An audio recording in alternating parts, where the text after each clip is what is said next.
I'm Lillian. I'm standing on the steps of the Harrison County Courthouse, the October heat pressing down on me. The divorce is finally over, and I've come out victorious, but the relief is bittersweet. I look at the parking lot, the ordinary cars, and the live oak at the far end dropping leaves onto the hoods. It all seems so normal, yet my life has been turned upside down. I remember when I first met my ex-husband, Henry. He was charming, ambitious, and full of dreams. My father, a hard-working man who built a timber and building supply business from the ground up, saw something in Henry and trusted him to take over the company. I was young, in love, and believed in our future together. One morning, Henry woke up with a hangover. His first words were just a mumble, but his arms flailed wildly, and he almost hit me for the second time in 10 minutes. I was so fed up that I grabbed the glass of water from the nightstand and poured it on him. He sputtered and looked completely lost, like a big man dropped into his own bedroom from another world. After he came to his senses, he told me about a man named Mr. Thompson, a semi-retired mining operator he met at a business reception the night before. Mr. Thompson had a gold mining site in Nevada that he was looking to sell. Henry was convinced it was a once-in-a-lifetime opportunity. He said he was going to sell the family business, take out loans, and invest in this mining operation. I was skeptical. I asked him why Mr. Thompson was selling such a valuable site. Henry had an answer, but it seemed flimsy. He said Mr. Thompson was in his 60s, wanted to retire, and had other operations to manage. I told him I didn't know this person, but he just brushed me off, saying that's how business works. He even made a snide comment about me worrying too much about baking pies. The day of the meeting with Mr. Thompson and his team arrived. When I saw the woman who came with them, my heart sank. It was Stella, an old flame of Henry's.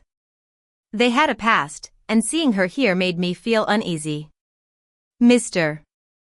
Thompson showed Henry the details of the mining site, the survey reports, and even presented a gold nugget as proof of the site's potential. Henry was eager to sign the deal.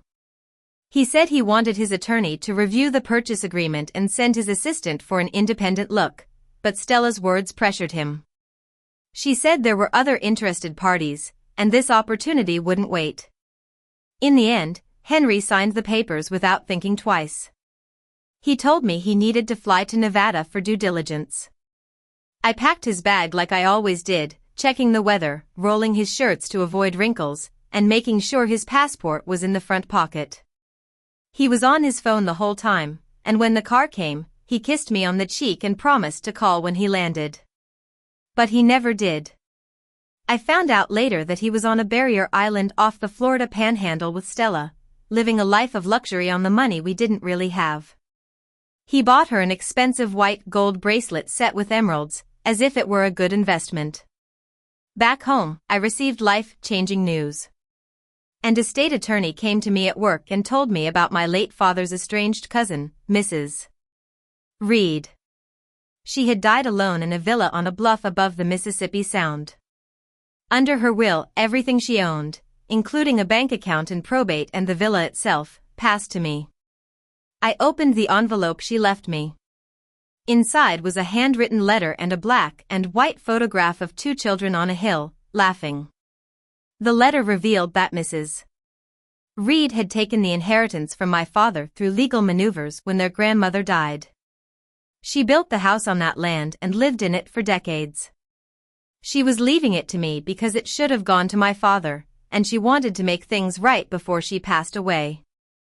I went to the villa with my friend Amy. The caretaker, Mr. Jenkins, was an older man in his 70s. He showed us around the property.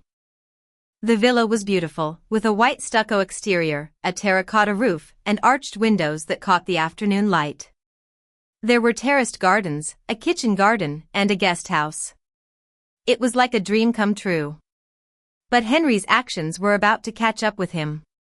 When he came back from his trip, he pretended everything was fine, but soon his assistant, Tom, showed up at our house with bad news. The mining site was an abandoned claim. The survey reports were fabricated, and the gold nugget was just fool's gold, iron pyrite. The business had already been sold, and we had taken out a private loan with a high interest rate. The house had also been refinanced in the spring, and I had signed the documents without reading them carefully because Henry told me it was a standard business refinancing. Henry started to panic and blame everyone around him, including me. He said I didn't understand business and that I was sitting on the villa while he was drowning in debt. He even started to plan to force me to sell the villa. One day, I walked into the wrong room at the hospital where Henry was staying. I found an elderly woman, Mrs. Foster, on the floor, struggling to get up. I helped her and called for the nurse and doctor. Mrs. Foster, or Miss Tot as the nurses called her, was in her late 70s, a widow with no children. Her only nephew had died in a car accident 3 months prior. We became friends. She noticed how Henry was treating me and decided to do something about it. One day, she overheard Henry talking to a man about scaring me into selling the villa. He wanted to use force if necessary and was planning to divorce me and leave me with the debt. Miss Dot called me and told me everything. She had an attorney, Miss Lewis, who helped us come up with a plan. They created a fake purchase agreement for the villa. It looked real, but no deed would be filed and no money would change hands. I went to the hospital and told Henry the first had sold the villa to a real estate fund.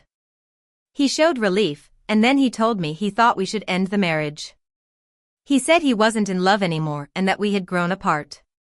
I just nodded and told him I'd see him in court. The divorce hearing was a battle. Henry's attorney, Mr. Harris, tried to claim that the proceeds from the supposed villa sale should be considered in the division of marital resources. But Ms.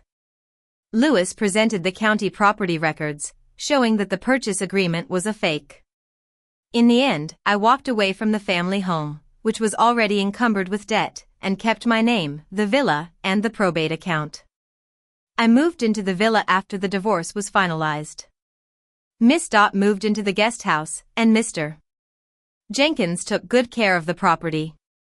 I found a small cafe space on the harbor walk and opened my own cafe. It was tough at first, but slowly, customers started to come. One evening, a man named Jack walked into the cafe. He was in his early 40s, with a weathered face from years of outdoor work. He had lost his anchor in a squall and was looking for a replacement. Miss Dot offered him an old anchor in exchange for looking at the roof of the guest house. Jack ended up staying and helping around the place. We spent evenings sitting on the wall above the beach, watching the lights on the Sound. One night, he told me he had been looking for a place to stop. I told him to stop here. And that's how my new life began, a life free from the drama and heartache of my past marriage. As I stand here on the courthouse steps, I know that I've come a long way. I've learned to be strong, to trust my instincts, and to value the people who truly care about me. The future is uncertain, but I'm ready to face it with hope and resilience.